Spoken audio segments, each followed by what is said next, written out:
I decided not to do my little diss video, thanks to Shane, because you know it's just not really productive for me to go out there, put everybody's business out there. So today, I'm just gonna go over the build cost because everybody wants to know what's it cost to get my car to where it's at right now.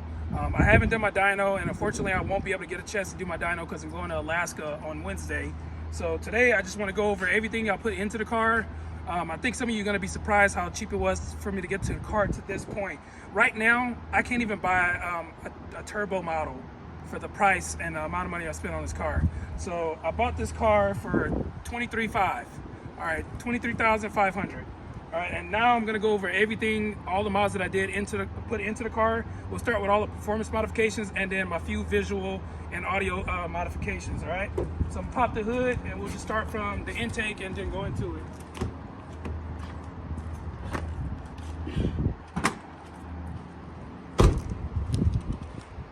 Alright, so a lot of parts I put on here, or a lot of modifications I've done, were like free mods. You don't have to pay anything for it. So to start off, my car's pretty basic. I still have the stock factory air box on there.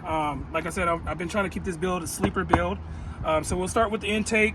So like I said, stock air box, right?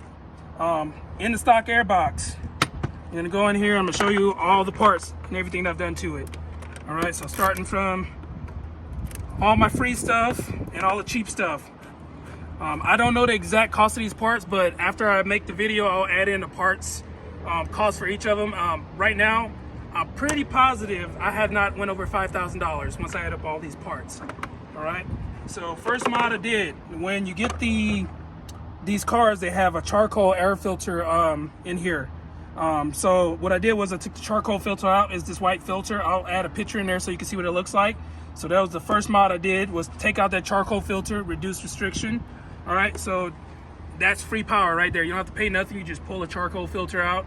That's for emissions. You can put it back in for that if you want to, but I pull it out. They don't even check when you go to emissions. Some countries don't even have the charcoal filter. All right, so the next mod I did, remove the OEM air filter, and I replaced it with a K&N air filter. I know people have been complaining about how bad this is for the car, but I've been checking in to see how much dirt I've been collecting. But because I have the stock air box, this does not pick up that much dirt, so there's not much filtration that needs to happen because I don't live in the country. I live in the city, not much dirt here. So I have the K&N air filter. I'm actually going to clean it because it's pretty dirty. But what I did was I actually took all the oil off because I don't want get my MAF sensor covered in oil. I made that mistake on my Audi a couple years ago, and when your MAF sensor is covered in oil, the readings are all off, and it could potentially harm the motor very bad. So I'd rather, you know, not do that. The lower filtration a filter has, usually the higher airflow. So, you know, there are pros and cons. If you do this K&N filter and you remove the oil, it won't filter as much, but you will get more airflow. So it's a trade-off. I knew what I was doing when I put it on there, and I'm potentially damaging the engine by, you know, reducing the filtration of the filter. But I'm okay with that. I mean, the car is at 60,000 miles now. I've put 40,000 miles on it. 22,000 of it's been supercharged. So yeah, so that's the air filter. All right, the next thing I did was I put an air straightener in here, right? This air straightener was about $20. I put that in there to help with the extra airflow because once I supercharged it, the air was very turbulent, and I used the air straightener to straighten out the airflow so that the car can, you know, read up properly, so the fuel trims can set faster and the car wouldn't be as jerky because there's less turbulence. So that was about $20. The K&N air filter is about $50. So far we're at about $70. The next thing I did, I got this Auto-X silicone hose. It's a little stiffer. I got rid of the accordion hose. This was about $30. You can get this at Mix Store. They're probably not genuine Auto-X, but maybe they are. But for $30, I'll take it. They're very well built. All right. So then the next mod, it's gonna be hard for you to see. I don't want to take this off, but here's another free mod. I actually did a half shaft delete inside the throttle body. I removed the front plate, and what that allows is for a slightly more airflow at a lower throttle angle. There's not much performance you gain from it, but I did it because I want to get every horsepower out of this car. You don't have to do it, that's free. All right, so now we're moving from the intake to our next and the most expensive mod, the supercharger. All right, so when this kit came out, these superchargers was about $4,500. So I decided to get the price down by asking VT to do group buys. So at the lowest I've seen these kits go for is $3,360, right? So it's $3,360. So, and that was with the smaller pulley. All right, so that's the cheapest you can get this kit for. On average, you're gonna pay about $3,800, depending on where they're shipping it to. Some countries that have import fees and all that, so you could be paying from anywhere from $3,300 to $4,000 for your kit, depending on if you have to do import tax and your brokerage fees. So that's the Supercharger, and like I said, with the smaller pulley included, the cheapest I've seen this kit go for is $3,363. All right. So the next mod, besides the Supercharger, right? I'm just gonna go over the little simple small things. So I modified a lot of things on this Supercharger. So the first one, I changed out the hose that it comes with to this little hose. You can buy this like probably like 10-foot hose for like $8 on Amazon. Another thing I did was I took this bypass and I shifted it all the way over to the pulley side, right? And when I shift this over, it's gonna help me get better throttle response. So I did those little small modifications over there to get better throttle response from the Supercharger. All right, and then on the compressor side, I changed out the stock belt and I put on the Fleet Runner green belt. Fleet Runner green belt gives you more grip than the standard belt because it doesn't stretch as much. So this green belt is a good upgrade, especially if you're gonna run this smaller pulley that I have on here. I got that belt for maybe, I wanna say $20, but they're average about $40. All right, so that's pretty much it as far as, oh, another thing is, last thing on there, I changed out the bolts. So when I changed out to the smaller pulley, I added in some titanium pulley bolts. There's about 8 pulley bolts in here.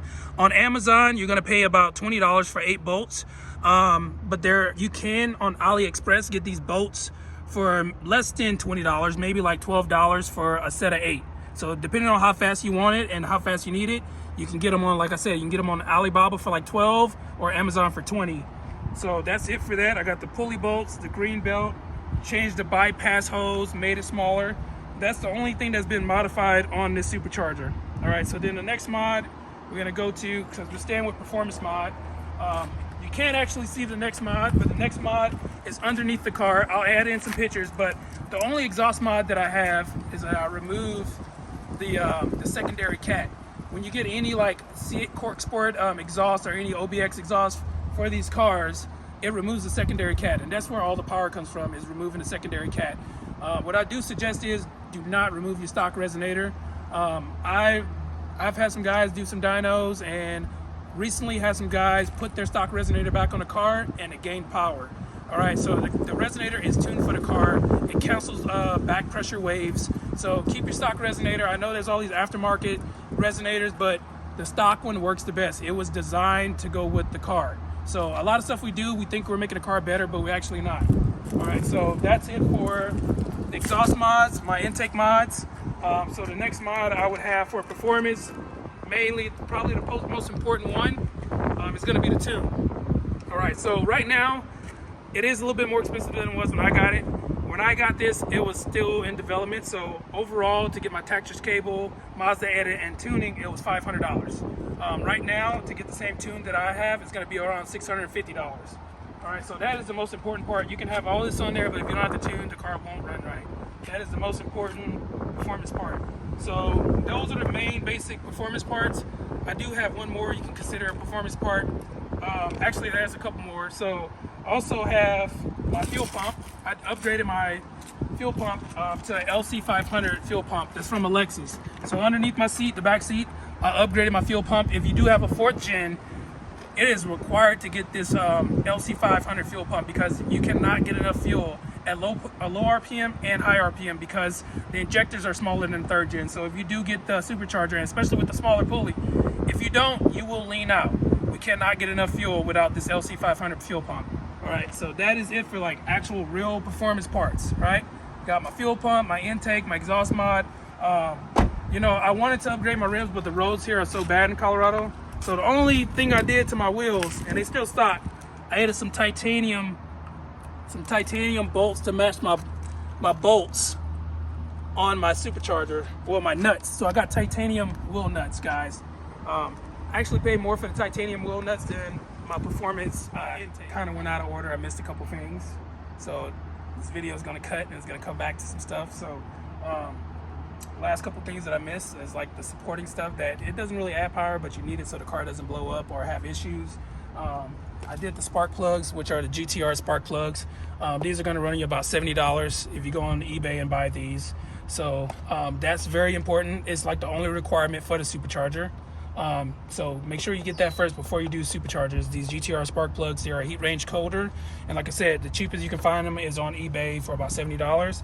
And the last, I guess, is not a performance mod or a visual mod, but it is crucial for maintenance. I have a catch can. You can't see it, but I have a catch can down the lines down here, and my catch can actually runs underneath my airbox. But the catch can is going to keep your car from getting all this excess carbon buildup and oil and gunk and gas up into your supercharger. So that is one of the most important things for maintenance, is getting the catch can, because this supercharger is sucking air, and you don't want the air that's all the bypass product from the crankcase getting into the supercharger, right? Because it's going to gunk up the supercharger and its heat exchanger that's in this top of this manifold. So those are the two supporting mods that I would always suggest getting if you're going to get a supercharger. That's it for performance. That's pretty much it. That's probably not even close to $5,000. And then so for my visual, the only thing I have done, we'll start with the front. So visually, you know, after I did all the performance, all my visual stuff doesn't cost that much. Spent about $20 on these chrome, because I'm sticking with the you know, the sleeper look. Everyone does blacked out cars. When I see blacked out cars, I think of race cars. If I see chrome, I think of grandpa. So this car's supposed to be a sleeper. So instead of doing a chrome delete and blacking out everything, I added chrome. So got this for $20. So that's it on the front end of the car.